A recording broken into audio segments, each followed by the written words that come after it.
Hello friends, welcome back to my channel.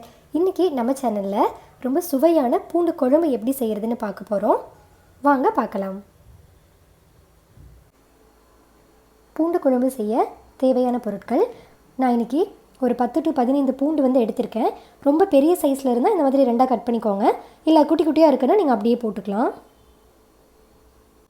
ஒரு பெரிய தக்காளியை இந்த மாதிரி பொடி பொடியாக கட் பண்ணிக்கோங்க. உங்கள் கிட்டே குட்டி தக்காளியாக இருக்குன்னா 2 தக்காளி இந்த மாதிரி பொடி பொடியாக கட் பண்ணி எடுத்துக்கோங்க.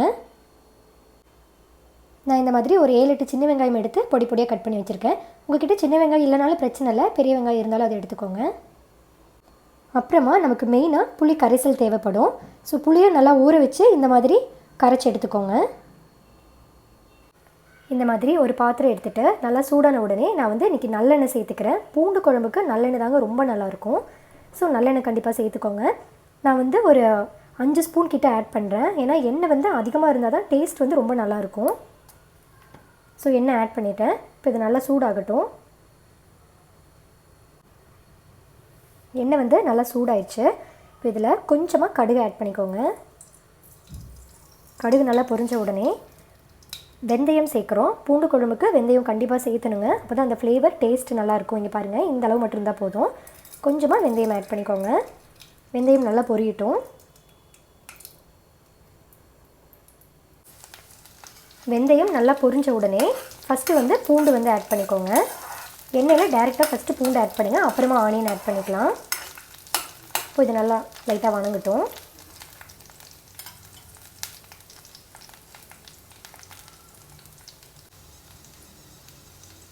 பூண்டு ஓரளவுக்கு வணங்கின உடனே வெங்காயம் ஆட் பண்ணிக்கலாம்.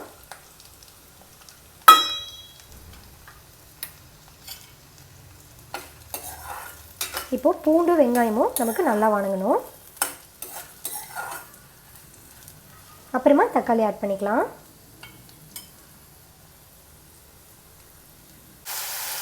பூண்டு வெங்காயம் ஓரளவுக்கு நல்லா வணங்கினதுக்கப்புறமா தக்காளி ஆட் பண்ணி நல்லா மிக்ஸ் பண்ணிக்கோங்க. இப்போ நமக்கு தக்காளி நல்லா வணங்கணும், நல்லா பேஸ்ட் மாதிரி ஆகணும். அப்போ தான் நல்லா டேஸ்ட்டாக இருக்கும்.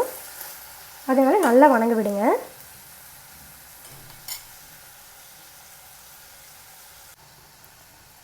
இப்போது நம்ம தேவையான அளவு உப்பு, மிளகாய் பொடி ஆட் பண்ணிக்கலாம்.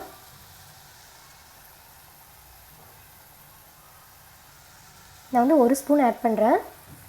உங்களோட காரத்துக்கேற்ப நீங்கள் மிளகாய் பொடி ஆட் பண்ணிக்கோங்க.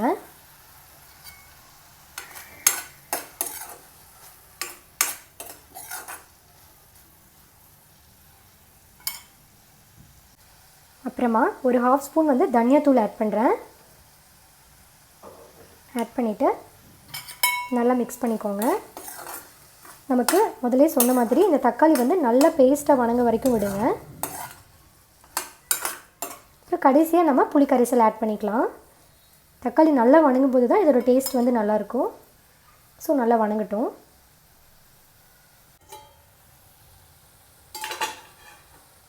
ஓரளவுக்கு நமக்கு நல்லா வணங்கிருச்சு.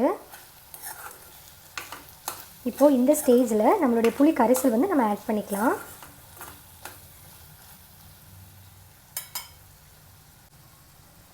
புளி கொஞ்சம் நல்லா கெட்டியாக கரைச்சி வச்சுக்கோங்க. அப்போ தான் நம்ம பூண்டு குழம்புக்கு நல்லா டேஸ்ட்டாக இருக்கும். ஆட் பண்ணிவிட்டு நல்லா மிக்ஸ் பண்ணிக்கோங்க. நம்ம எண்ணெய் நிறைய ஆட் பண்ணியிருக்கிறதுனால இங்கே பாருங்கள் எப்படி இருக்குன்னு. இப்போது இந்த எண்ணெயெல்லாம் நல்லா பிரிஞ்சு மேலே வர அளவுக்கு நம்ம கொதிக்க விடணும்.